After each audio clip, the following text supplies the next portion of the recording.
Sejam bem-vindos a mais um programa A Cor da Mulher na Sociedade Brasileira, a metáfora da violência. Hoje teremos uma convidada ilustre compartilhando ideias conosco. No programa de hoje falaremos sobre um tema em ascensão que vem sido muito discutido, a violência contra a mulher. Por incrível que pareça, ainda em pleno ano de 2018, esse é um dos temas que vem sendo mais abordados devido ao grande volume dos acontecimentos. Para uma época de inovação e de uma sociedade informada e consciente de seus atos, podemos afirmar que não somos uma sociedade tão avançada como deveríamos ser. Esse tema não pode deixar de ser abordado. Temos que ir até a raiz do problema para desvendar o porquê de tantos acontecimentos e pensar em como podemos nos unir para acabar de vez com esse terror que por anos vem sendo parte da vida de muitas mulheres no Brasil. Cerca de 12 mulheres são assassinadas todos os dias no Brasil. O Brasil teve 4.473 homicídios dolosos de mulheres em 2017, um aumento de 6,5% em relação ao ano anterior. Do total, 946 são feminicídios. O Rio Grande do Norte é o estado que tem o maior índice de feminicídio, 8,4 a cada 100 mil mulheres. É visível o quanto a violência está presente em nosso país e não podemos aceitar que isso se torne normal. Mas qual seria o modo mais eficaz para que esses casos diminuam até que não façam mais parte do nosso cotidiano?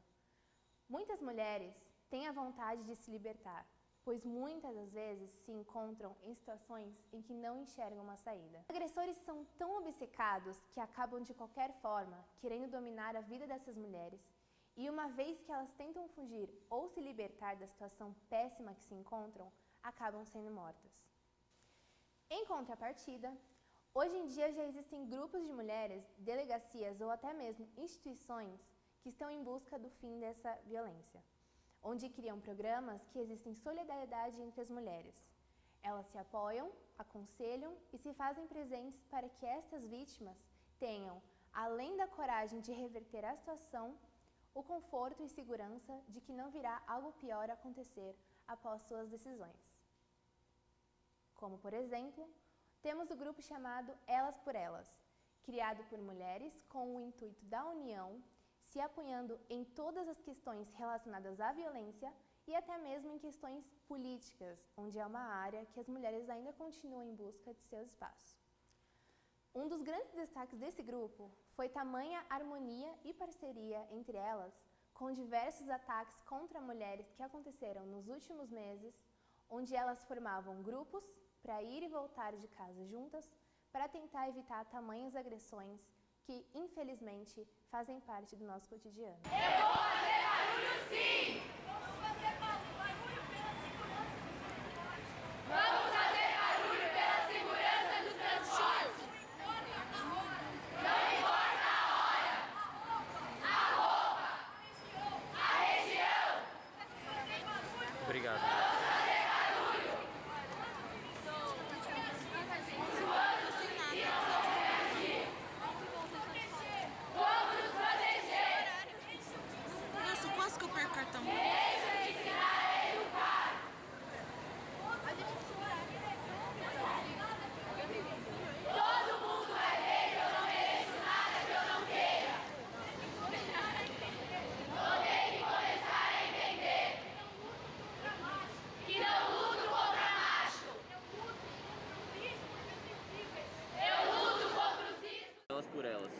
Cara, eu acho que todo movimento de mulheres para mulheres, acho que esse nome já diz isso, né?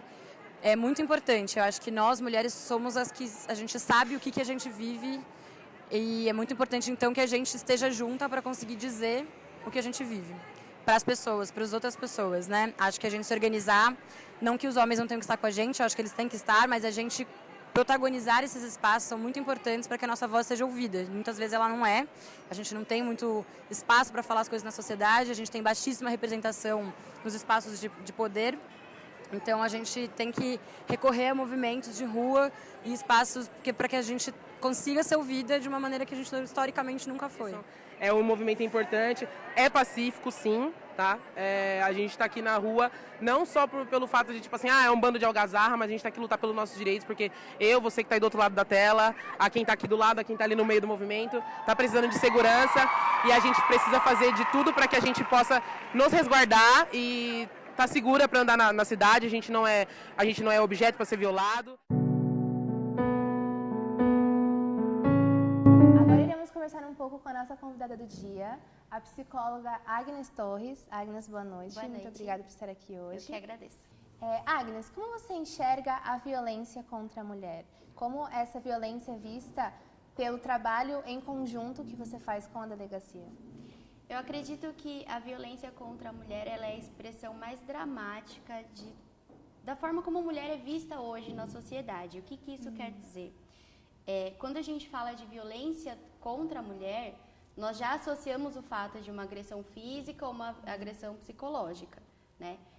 Isso me preocupa, porque nós esquecemos das outras formas que é possível agredir, não só uma mulher, uma outra pessoa, enfim, mas a forma como essa mulher ela vem sofrendo violência ao longo dos tempos na sociedade. Então, uma violência patrimonial, de repente o namorado pegou e jogou o celular dela no chão e quebrou. Isso é normal, é naturalizado, mas não deixa de ser uma violência. Ainda tem muita coisa para ser feita, ainda tem muita luta pela frente, é só uma sementinha que precisa de muita água ainda para florescer. Mas eu acredito que no ritmo que as coisas vão hoje, a gente vai ter sucesso.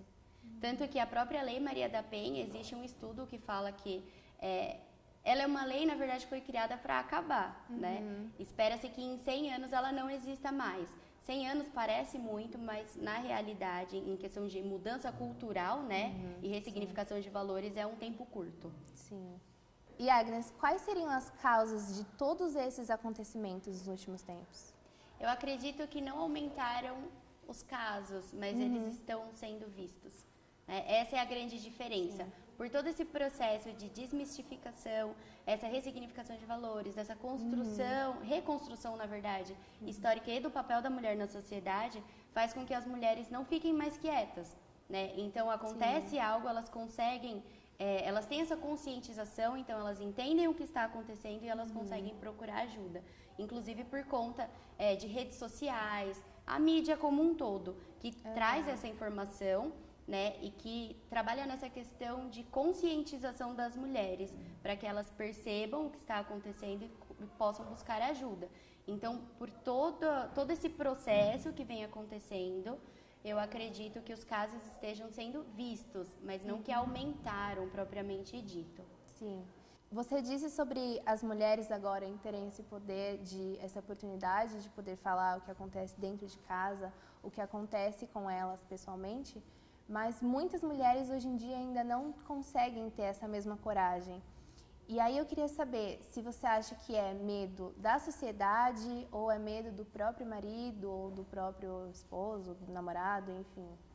Não é só um fator, né? É um conjunto de coisas que influenciam que a mulher ou qualquer outro ser humano se mantenha em uma situação de violência. A gente pode pensar em uma questão financeira, né? Uma questão de dependência afetiva, os filhos, o que eu vou fazer com os meus filhos? Quem vai criar? Ainda existe esse modelo tradicional de família, né? A família doriana, então o papai, a mamãe e os filhinhos.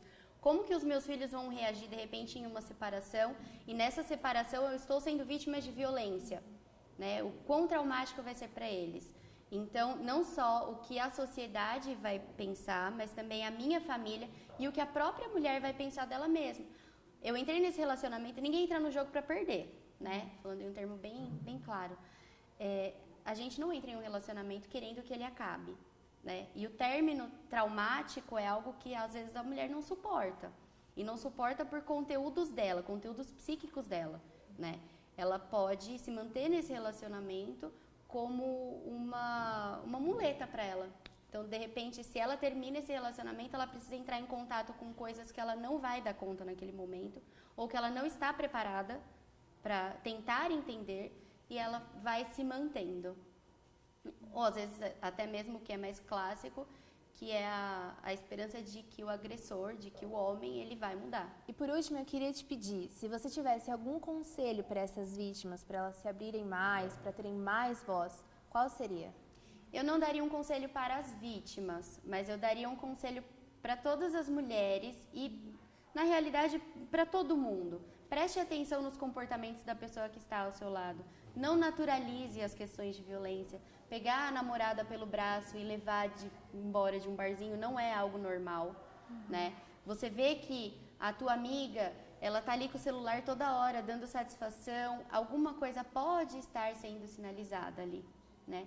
Então fique mais próxima, porque a gente precisa compreender que o apoio técnico, que é polícia, advogado, psicólogo, assistente social, médico e todos os outros profissionais, é importante? Muito.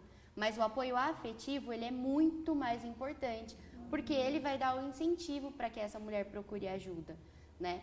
Eu sozinha entrando em uma delegacia, eu já estou fragilizada, eu estou vulnerável, né? Então eu chego em uma delegacia, dependendo do local que eu procuro, a gente sabe que existe uma questão não tão humanizada no atendimento. Nem todas as delegacias estão preparadas para isso, infelizmente. É algo que vem sendo trabalhado, mas infelizmente não é a situação. Então eu vulnerável, procurando uma delegacia na qual eu talvez possa não ser compreendida, eu vou ser uma vítima de novo, né? Eu vou ser revitimizada. Então, eu indo com uma pessoa que tá ali, é meu apoio afetivo, ela compreende o que eu estou passando, ela tem um carinho por mim, ela não vai permitir que eu seja revitimizada, né? Então, essas possibilidades negativas, elas diminuem. O importante, então, e a dica que eu poderia dar, é fique sempre atento à pessoa que está ao seu lado, né? Se o seu amigo também, ele está tratando a namorada de uma forma meio agressiva, ou meio controlador, muito ciumento, vamos entender o que está acontecendo nesse relacionamento, vamos tentar dar umas dicas para ver se a gente consegue evitar e sempre trabalhar na prevenção. Agnes, obrigada por estar aqui hoje comigo. Você tem alguma rede social que a gente possa te achar? Eu agradeço pelo convite, sim, eu tenho um perfil profissional no Instagram, que é o @psiagnesfortunato, PSI Agnes Fortunato, tudo junto. E o programa Cor da Mulher fica por aqui. Uma boa noite a todos e até a próxima.